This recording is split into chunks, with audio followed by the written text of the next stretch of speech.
Wow, router 102. I've been threatening to do this for quite a long time. To be honest, I've forgotten how long I've been kind of mentioning it, and that wasn't to try and build up anticipation or anything like that. Hopefully it has had that effect and you've been looking forward to it. The purpose of router 102 is basically to expand on what I went through last year now. Wow, it's a long time ago. I need to do some maintenance on my router table, and I thought it'd be a good way to get back into routing with you guys, and also, prepare for future episodes. I'm not going to brand the series, but I am going to say from the outset a huge thank you to, firstly, Trend Routing here in the UK.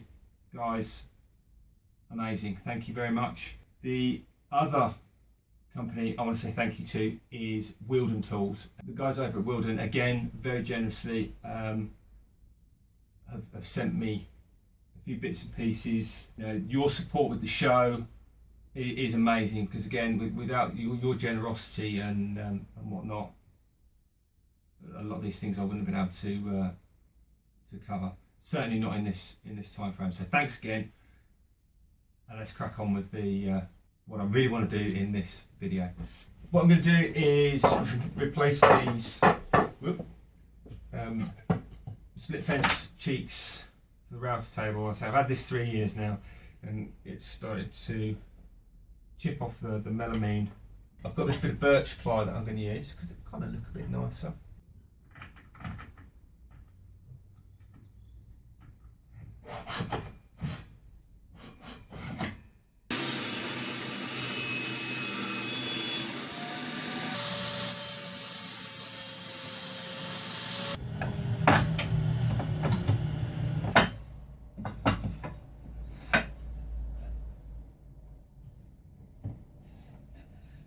Need to mark now the holes.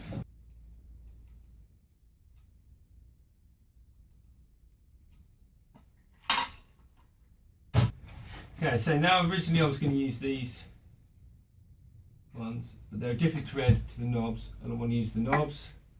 So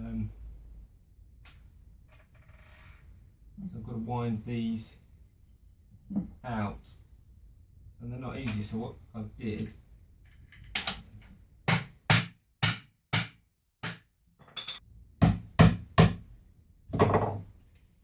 they really should make these with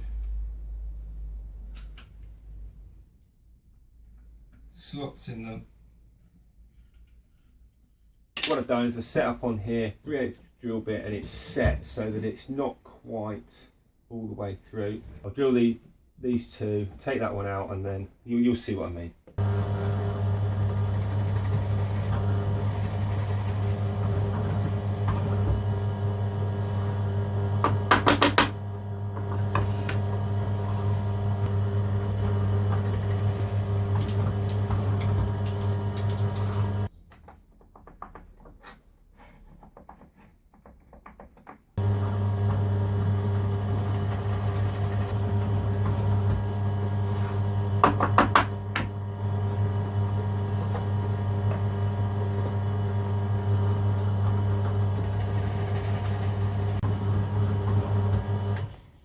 I'm going to put an M6 washer on that nut, and that will protect this piece and the base of the plastic from, I don't know if you can see that, there's a slight gap between the outside of the thread and the inside of the plastic part, and I don't want the two turning. So I'll put that on there.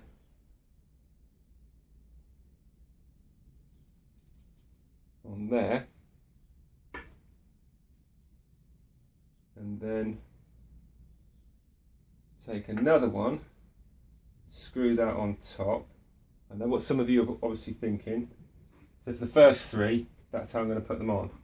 For the last one, all I'm going to be able to do is basically stack this up with washers and wind it in that way. So hopefully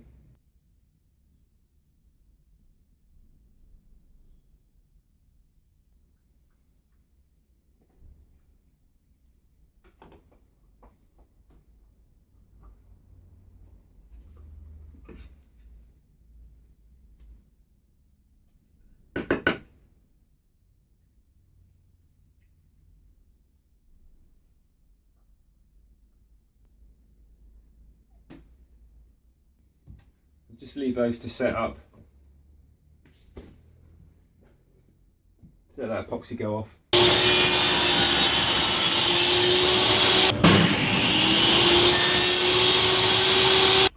Hopefully this will all line up. Looking good so far. So they'll open pretty much as far as the aperture will allow anyway. They're all now fitted, and I can leave it like that and that's fine, and it'll work. And obviously if I've got a large bit or a smaller bit, I can move that around. So a bit like we'd make a zero clearance insert for our table saw, we can basically do the same for a router table. And what I've done is I've cut down 2 pieces of scrap MDF. This is 9mm. Ideally I'd want 1/2 inch, and the reason for that is A, it's going to want to move less, but also the way I'm going to fix this, or one of these should I say, with bolts, and I want to counterbore the head of the bolt so that it's not protruding. So take this off, drill the holes. If you've already got a split fence on yours and you don't want to drill holes in it, you could actually, probably a couple of you probably sat there screaming at your thing saying, I'll just use some double stick tape. Well, yeah, you could use double stick tape, to be perfectly honest. It's unlikely to move, but what it might do, I find, if you put too much on it, particularly if it's ply, even a good quality ply, there is a tendency it may want to tear the ply off. I don't want that to happen, I don't want the chance of that happening.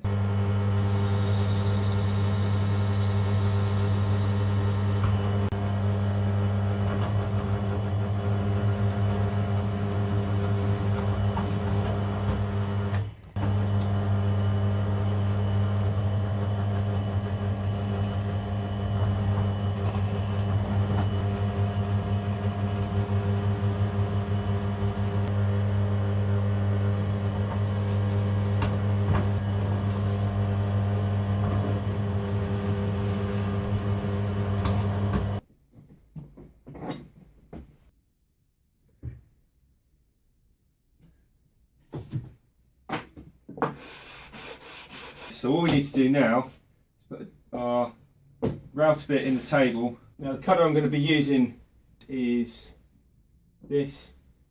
It's quite a heavy bit, but this has come from Wilden Tools here in the UK. Thank you, Wilden. Without your support, you know, I couldn't do this next bit. I couldn't afford to do this next bit. If any of you viewers from the UK have used Wilden Tools, please do leave a comment on kind of service you had. I will be surprised if anyone out there telling the truth had bad experience, and if they did have bad experience, I'm pretty sure it would have been sorted out very, very quickly. Now this kind of a bit, profile bits in general with this, they're height sensitive in so much as I can't raise the bit like you would if it was a straight cutter. You'd raise the bit so that it cut deeper. It'd be the other way around, or you'd lower the bit with the router so that it cut the same thing but deeper. Because of a profile bit like this, it's got changing dimensions. I've got to do it to the full height in one go. Now, to get round the taking small chunks out at a time, what we do is we move the fence in and out.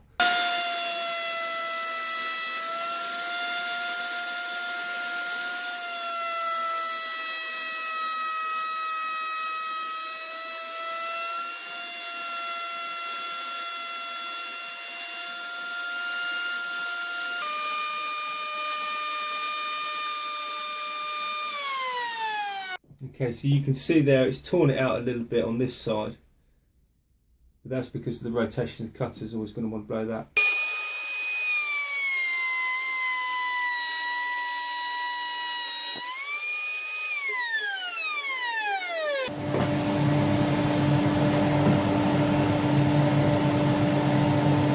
That's a really nice moulding.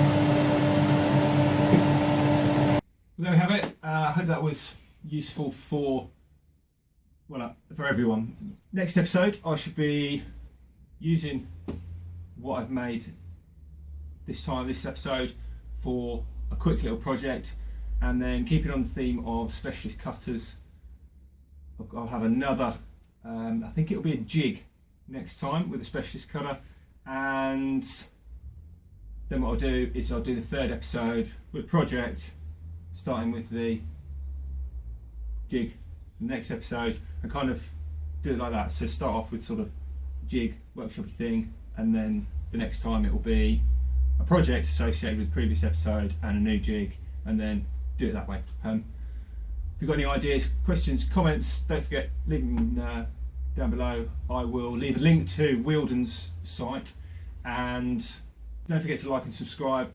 We'll see you next week.